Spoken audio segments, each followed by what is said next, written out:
नमस्कार, आरपी किचनमध्ये आपलं स्वागत आहे. तर मी आज ह्या भेंडीची कुरकुरीत अशी भजी बनवणार आहे. यासाठी इथे भेंडी धुवून घेतलेली आहे कोरडी करून आणि मध्यभागी असं कट करून घ्यायचे, 4 भाग करायचे. देठ काढून अशा पद्धतीने भेंडी कट करून घ्यायची. तर बघू शकता. तर याच पद्धतीने मी सर्व भेंडी कट करून घेणार आहे. आता याला मीठ लावून घ्यायचंय.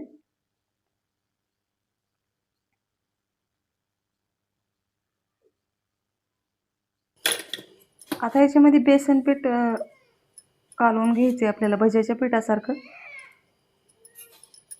तुम्हाला माझा व्हिडिओ थोडा जरी आवडला असेल तर प्लीज व्हिडिओला लाईक करा, चॅनलला सबस्क्राईब करा. सबस्क्राईब केल्यानंतर बेल आयकॉन प्रेस करायला विसरू नका. ऑलवर क्लिक करा म्हणजे माझ्या प्रत्येक व्हिडिओचे नोटिफिकेशन सगळ्यात आधी तुम्हाला येईल.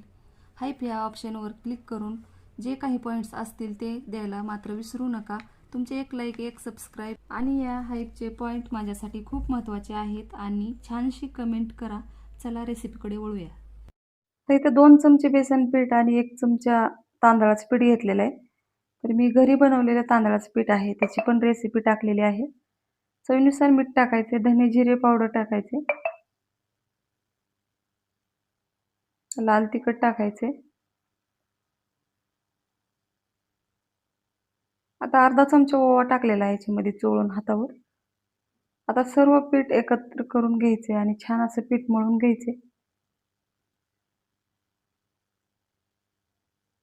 आता हे पीठ छान भज्यासारखं एकसारखं मध्यम आकाराचं मळून घ्यायचं. जास्त पातळ पण करायचं नाही आणि जास्त घट्ट पण करायचं नाही.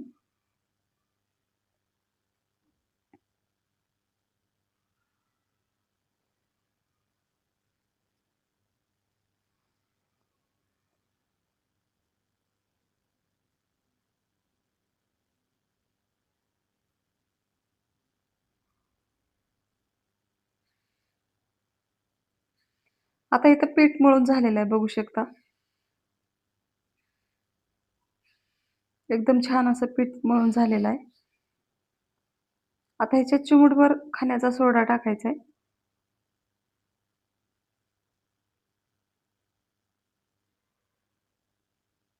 आता मिक्स करून घ्यायचे. आणखी थोडंसं मला घट्ट वाटलं पीठ, त्यामुळे थोडंसं पाणी टाकलेलं आहे 1 चमच्याभर.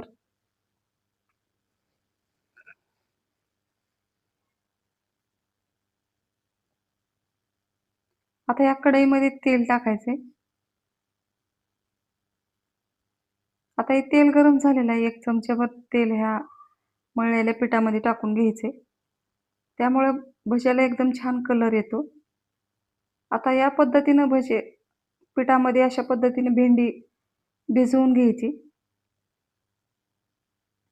आणि असं गरम तेलामध्ये तळून घ्यायचे.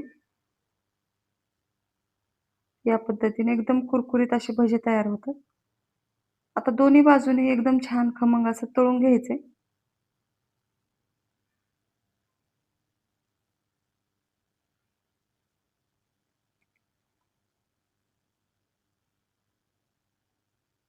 बघू बघू शकता एकदम छान अशी भजे तयार झालेले आहेत. आता याच पद्धतीने मी सर्व भजे तयार करून घेणार आहे.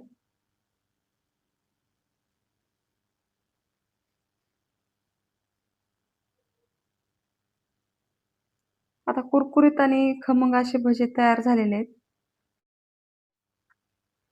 माझ्या चॅनलला सबस्क्राईब करा, लाईक करा, शेअर करा. व्हिडिओ बघितल्याबद्दल धन्यवाद.